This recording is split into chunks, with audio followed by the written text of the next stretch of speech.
Election సమయంలో కూటమి పార్టీలు బీజేపీ, జనసేన, టీడీపీ ఈ 3 పార్టీలు వివేకానందరెడ్డి గారిని జగన్మోహన్ రెడ్డి చంపించాడు అని చెప్పి ఎలక్షన్లో తెగ ప్రచారం చేశారు. అది నిజమో అబద్ధమో తర్వాత కథ. కూటమి ప్రభుత్వం వచ్చి 6 నెలలైంది.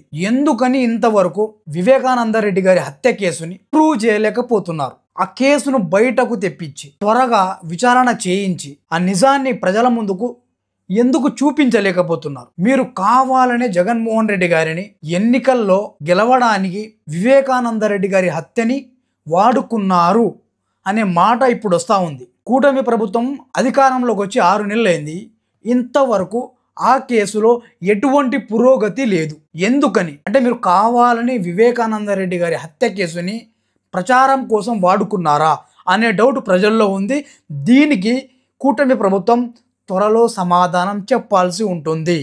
లేకపోతే కావాలనే జగన్మోహన్ రెడ్డి గారి మీద బ్లేమ్ చేశారు ప్రచారం కోసం అని చెప్పి ప్రజలు అనుకుంటారు.